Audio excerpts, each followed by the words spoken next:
Hello students, आज के इस वीडियो में हम प्रूव करने जा रहे हैं अल्टरनेट सेगमेंट थ्योरम को। इसमें होता क्या है कि जो ये एंगल बनता है ना इस कॉर्ड से, ये वाला एंगल इस एंगल के बराबर होगा। इसी को हम कहते हैं अल्टरनेट सेगमेंट। यानी the angle made by chord with the tangent is equal to the angle made by the same chord in alternate segment. जैसे ये आपका टेंजेंट हो गया और इस कॉर्ड से जो ये टेंजेंट के साथ एंगल बन रहा है, ये एंगल इक्वल होगा इसी कॉर्ड के साथ जो एंगल सबटेंड हो रहा है सर्किल के किसी पॉइंट पे इसके, और इसी को हम कहते हैं अल्टरनेट सेगमेंट। तो चलिए आइए देखते हैं कि ये कैसे प्रूफ होगा। सबसे पहले इसको प्रूफ करने के लिए हम एक लाइन ये ड्रॉ किए हैं, जो कि आपका ये पीएम एक डायमीटर है, सर्किल का क्या है, डायमीटर है। और जब ये डायमीटर है तो ये वाला एंगल 90 डिग्री का होगा, एंगल ऑन सेमी सर्किल। क्योंकि जब सेमी सर्किल पे कोई भी एंगल बनता है तो वो 90 डिग्री का होता है, यानी ये एंगल 90 डिग्री का होगा। और इसी कॉर्ड से ये दो एंगल बन रहा है, एक ये वाला और एक ये वाला। ये दोनों एंगल आपस में क्या होगा, बराबर होगा, एंगल इन सेम सेगमेंट। तो ये वाला एंगल कौन सा, पी आर क्यू बराबर होगा किसके, पी एम क्यू के, एंगल इन सेम सेगमेंट। और ये एम पी टी, ये जो एंगल है आपका angle M P T, angle M P T, ये वाला एंगल ये 90 डिग्री होगा।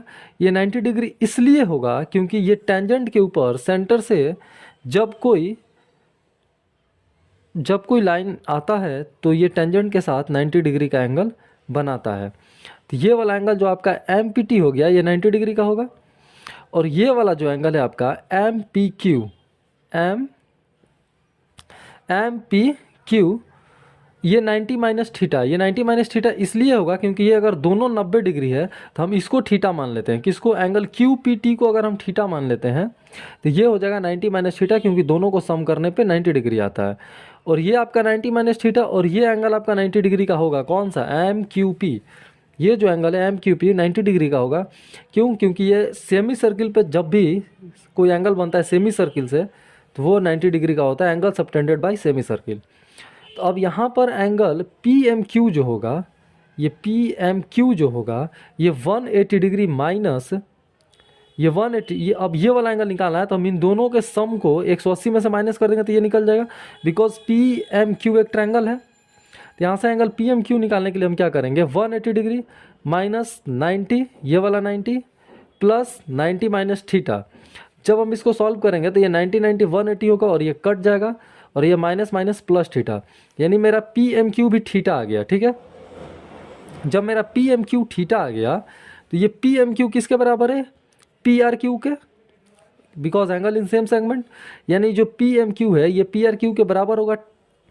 तो आपको यहाँ से हमको क्या मिल गया, पी आर क्यू भी मेरा थीटा हो गया, यानी ये वाला एंगल भी अब क्या हो गया, थीटा।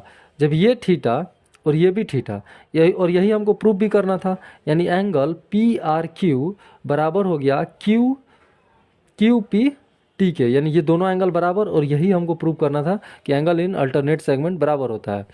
अगर हम सिमिलरली देखा जाए तो अगर हम अब यहाँ पर टेंजेंट का हम इस साइड वाले एंगल लिए थे, अगर हम ये वाला एंगल लेते यानी ये वाला एंगल, तो ये वाला एंगल भी बराबर होता इस वाले एंगल के। यानी आपका एंगल जो है आर पी एस भी बराबर होगा किसके, आर क्यू पी के, ये भी अल्टरनेट सेगमेंट के थ्रू ही। ठीक है, लेकिन अगर हम इसको प्रूव करना होता तो हम कंस्ट्रक्शन में ये लाइन ड्रॉ करने के बाद यहाँ मिलाते।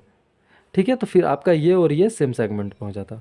चलिए आज के लिए इतना ही, थैंक यू।